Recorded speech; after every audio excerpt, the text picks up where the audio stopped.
جس نے دنیا بنائی وہ خود فرما رہا ہو، جو اس کائنات کا خالق ہے وہ خود فرما رہا ہو یہ دنیا دھوکے کے سامان کے علاوہ کچھ نہیں۔ یعنی یہاں پر انسان اکثر دھوکہ کھا جاتا ہے۔ دھوکے کا مطلب یہ نہیں ہے کسی دوست سے دھوکہ کھا رہا ہے، بلکہ وہ پوری اپنی زندگی میں دھوکہ کھایا ہوا ہے۔ جس چیز کو اسے حاصل کرنا تھا دنیا نے اس کا منہ موڑ کر کسی اور چیز میں لگا دیا ہے۔ یہ دھوکہ نہیں ہے تو اور کیا ہے؟ میں آپ کو ایک بات بتا دوں، آپ گھر سے نکلے تھے، سامان سب باندھ کر کے دلی جا رہے تھے، اسٹیشن پر کسی نے پکڑ لیا اور کہا آؤ چلو میں تمہیں ٹرین میں بٹھا دیتا ہوں، اور اس نے تمہیں دلی کی ٹرین کی بجائے تمہیں مدراس کی چنئی کی ٹرین میں بٹھا دیا، بیٹھ گئے تم۔ مجھے یہ بتاؤ یہ دھوکہ ہوا کہ نہیں ہوا تمہارے ساتھ؟ بہت بڑا دھوکہ ہوا کہ منزل تمہاری کہیں اور تھی، تم کہیں اور چل پڑے۔ دیکھنے کو ٹرین سیم دکھ رہی تھی، تم نے اس کی بات کا یقین کیا اور بیٹھ گئے، اور جب پہنچے تو پتہ چلا نہیں میں تو دلی پہنچا ہی نہیں، میں چنئی آ گیا۔ زندگیاں اسی طرح سے گزر رہی ہیں۔ تم جس راستے پر چل رہے تھے اصل تمہاری منزل مدینہ طیبہ ہے، تمہارا سفر حضور پاک کے قدموں تک پہنچنا ہے، لیکن ایرا غیرہ آتا ہے اور تمہیں کسی دوسرے ٹریک پر ڈالتا ہے اور تم چل پڑتے ہو اس کی بات پر۔ اسی لیے قرآن نے کہا یہ دھوکے کے علاوہ کچھ نہیں ملتا یہاں پر۔ دنیا اور دنیا داروں پر تم کبھی بھروسہ نہ کرنا، تم اپنی منزل پر ہمیشہ توجہ رکھنا، تمہاری منزل یہ نہیں ہے۔ اسی لیے شاعر نے کہا تھا غلط روی سے منازل کا بعد بڑھتا ہے، مسافروں روش کارواں بدل ڈالو۔ تم ٹیڑھے میڑے چلتے رہو گے تو منزل لمبی ہو جائے گی، فاصلہ دور ہو جائے گا، اس لیے چلنے کا طریقہ بدل ڈالو، تمہارا سفر آسان بھی ہو جائے گا اور منزل جلدی پہنچ جاؤ گے۔ اب جو بات مجھے کہنی تھی وہ یہ ہے، زندگی جب اتنی شارٹ ہے اور آزمائش کے لیے تمہیں یہاں بھیجا گیا ہے تو مجھے ان نوجوانوں کو دیکھ کر کے کبھی درد ہوتا ہے جو رات بھر نکڑ پر بیٹھ کر کے اپنے وقت کو ضائع کر رہے ہوتے ہیں، جن کی زندگیاں انہوں نے اپنی جوانیاں اپنے ہاتھوں سے برباد کر رکھی ہیں۔ تمہیں پتہ ہے ایک رات جو ہماری زندگی میں آئی، آج کا دن تم کروڑوں دولتیں لگا دو یہ دن دوبارہ کبھی نہیں آئے گا۔ تمہاری زندگی میں کیا قیامت تک واپس نہیں آنا ہے اس دن کو۔ دنیا چل پڑی ہے، پیچھے کی طرف کبھی نہیں آئے گی۔ اللہ کا قانون ہے یہ جو وقت گزر رہا ہے ہمارا دوبارہ ہماری زندگی میں کبھی نہیں آنا ہے۔ لیکن کتنے مزے سے، کتنے ٹھاٹ باٹ سے نوجوان، ہاتھ میں کچھ نہیں، آس پاس کچھ نہیں، عمل بھی کچھ نہیں، ایسے بے فکرے ہو کر کے زندگی گزارتے ہیں۔ تو سوچنا پڑتا ہے جس امت کو پوری دنیا آگ میں جھلسا چکی ہو، پوری دنیا اس امت کو اپنے نشانے پر رکھی ہو، اس امت کا غیور نوجوان رات بھر گیم کھیلتے ہوئے گزارتا ہے، اسے کسی چیز کا احساس نہیں۔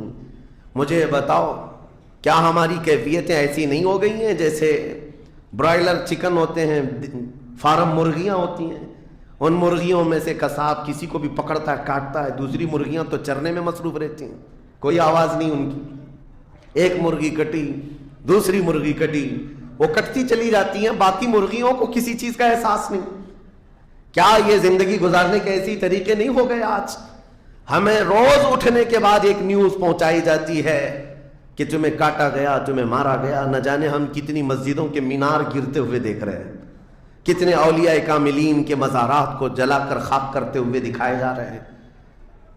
اور ہمارے امت کے ساتھ یہ نہیں، بانی اسلام کی عزت کے ساتھ مذاق، یہ روزانہ نہیں چل رہا ہے۔ یہ تمام حالات کے بعد اب مجھے فکر اس بات کی ہوتی ہے میاں جب ہمارے گھر میں جنازہ رکھا ہوتا ہے تو ہم کھانا تک نہیں بناتے چولہے پر گھر کے اندر، اور جب امت پر ایسے حالات گزر رہے ہوں تو کیا اس نوجوان کو یہ زیب دیتا ہے کہ وہ عیاشی میں رات گزارے؟ کیا اسے یہ زیب دیتا ہے کہ وہ نکڑ پر بیٹھ کر پوری رات کو تباہی کے اڈے پر گزارے؟ تمہارے ہاتھ میں تاش کے پتے، تمہارے ہاتھ میں شراب کی بوتلیں کیسے آ گئیں؟ یہ امت وہ ہے، تمہیں میں بتاؤں، جنگ تبوک ایک جنگ ایسی ہے حضور پاک صلی اللہ تعالیٰ علیہ وسلم کی زندگی پاک میں 900 کلومیٹر کا فاصلہ ہے مدینہ طیبہ سے۔ ہوا یہ تھا کہ ایک صحابی رسول حضور صلی اللہ تعالیٰ علیہ وسلم کے قاصد بن کر جا رہے تھے، اور بیچ راستے میں ایک عیسائی بادشاہ کے گنڈوں نے اس صحابی رسول کو گرفتار کیا اور ان کو ٹکڑے ٹکڑے کر قتل کر دیا۔ پاپ لنچنگ اس زمانے میں بھی ہو رہی ہوتی۔ یہ خبر جیسے ہی مدینہ طیبہ پہنچی، وہ لوگ ایسے نہیں تھے کہ انا للہ پڑھ کر خاموش ہو جاتے ہیں. صحابہ کرام کا جم غفیر مدینے میں جمع ہوا. عرض کیا یا رسول اللہ صلی اللہ علیہ وسلم آپ کا حکم کیا ہے؟ نبی کریم صلی اللہ تعالیٰ علیہ وسلم نے صحابہ کرام کو بھیجا. اس میں سپہ سالار کی تعداد کئی صحابہ کی تھی. اور جب یہ لشکر جرار مدینہ طیبہ سے نکلا 900 کلومیٹر دور چل کر کے گئے اور وہاں جا کر کے جن لوگوں نے حضور کے ایک غلام پر ہاتھ اٹھایا تھا ان کے بخے کھڑا کر دیے اور ان کو الٹ پلٹ کر کے آئے اور لوگوں کو یہ میسج دیا تھا کبھی حضور کے غلاموں کی طرف چھیڑ خانی نہ کرنا ورنہ پورا مدینہ باہر آ جائے گا. یہ یونٹی، یہ اتحاد، ان کے اندر یہ احساس میرے آقا صلی اللہ تعالیٰ علیہ وسلم نے پیدا کر رکھا تھا کہ کل مؤمن جسد واحد. حضور صلی اللہ تعالیٰ علیہ وسلم نے فرمایا کہ پورا جتنے مومن ہیں وہ سب ایک جسم کی طرح ہیں، ایک جسم کی طرح ہے. اذا اشتکى عضو تداعى له سائر الجسد بالسحر والحمى. جیسے ایک پارٹ کو اگر درد ہوتا ہے تو پورے جسم میں بخار آتا ہے. مومنوں کی کیفیت یہ ہونی چاہیے، لیکن احساس دھیرے دھیرے ختم ہوتا چلا گیا. آج ہماری پستی کا ایک سبب یہ بھی بتایا جاتا ہے جس کو شاعر نے کہا تھا قوت فکر و عمل پہلے فنا ہوتی ہے جب کسی قوم کی شوکت پہ زوال آتا ہے. سوچنے سمجھنے کی صلاحیت پہلے ختم ہو جاتی ہے. آدمی سوچتا نہیں، سمجھتا نہیں، بس اپنے وقت کو ضائع کر رہا ہے، برباد کر رہا ہے، بیٹھا ہوا ہے، گپیں لگا رہا ہے. میں آپ کو بتاؤں ہماری عمروں کا احتساب ہونا چاہیے. ہماری زندگی کو گن کر کے دیکھیں کتنے سال کے ہیں ہم. 25 سال، 30 سال، 35 سال، 40 سال، اور اس کے بعد گنو ہم سے کیا ہو سکا ہے اس دنیا میں. ہم اس دنیا میں کیا کر چکے اب تک؟ ہم سے کچھ نہیں ہوا. اگر تاریخ میں آپ کو بتاؤں میرے عزیزو، آپ کو پتہ ہے اس ہندوستان کی سرزمین پر سب سے پہلے لشکر اسلام کی سپہ سالاری کرتے ہوئے آنے والا ایک نوجوان محمد بن قاسم 10,000 کا لشکر لے کر عرب سے آیا تھا اور پرچم اسلام لہرایا تھا. تاریخ میں آج بھی رقم ہے. اپنے پنڈتوں نے بھی اس تاریخ کو لکھا ہے. ہاں، پنڈتوں نے بھی لکھا ہے. اور یہ محمد بن قاسم 10,000 کی سپہ سالاری کے ساتھ ہندوستان میں آ کر اسلام پھیلایا. عمر کیا تھی؟ صرف 19 سال کی عمر تھی. 19 سال کی عمر میں یہ عظیم کارنامہ انجام دینے والا. انہوں نے اپنی عمر کا صحیح استعمال کیا، اپنی ایج کو برباد نہیں کیا، ضائع نہیں کیا.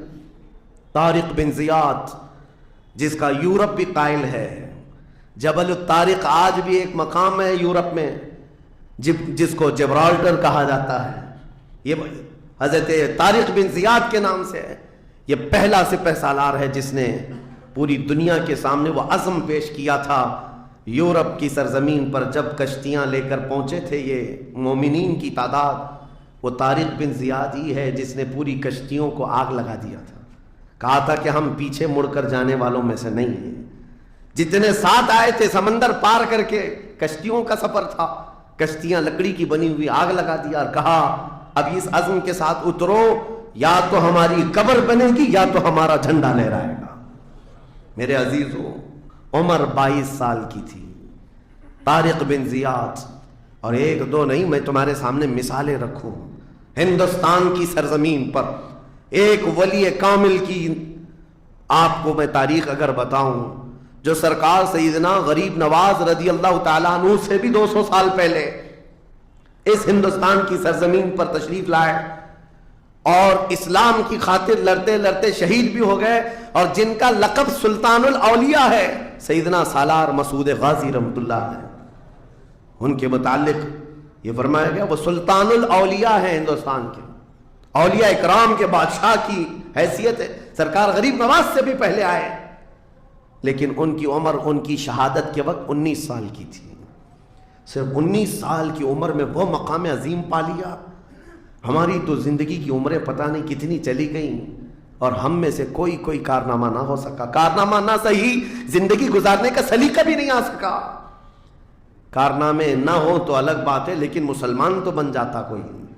عزیزان گرامی وقار، میں آپ کو ایک بات بتا دوں، جو زندگی ملی ہے کچھ ایسا کر جاؤ کہ تمہاری تاریخ رقم ہو جائے، ورنہ قبرستان جا کر کے دیکھنا وہاں تو لکھے ہوئے کتبے بھی مٹ گئے. قبروں میں کون سویا ہے ان کو بھی لوگ فراموش کر چکے، بھول گئے، سب بھول گئے. لیکن کچھ ہستیاں ہیں جو ہمیشہ آباد رہتی ہیں. یہ وہ لوگ ہیں جنہوں نے اس روئے زمین پر اپنی ذات کے لیے نہیں اللہ کی رضا کے لیے جیا کرتے تھے. ویڈیو اچھا لگا تو لائک کر لیں اور کمنٹ میں ضرور بتائیں آپ کو ویڈیو کیسا لگا. آپ کی کوئی رائے ہو تو ہم سے ضرور شیئر کریں. اگر چینل پر نئے ہیں تو سبسکرائب کر لیں. اپنا قیمتی وقت دینے کے لیے شکریہ. خدا حافظ.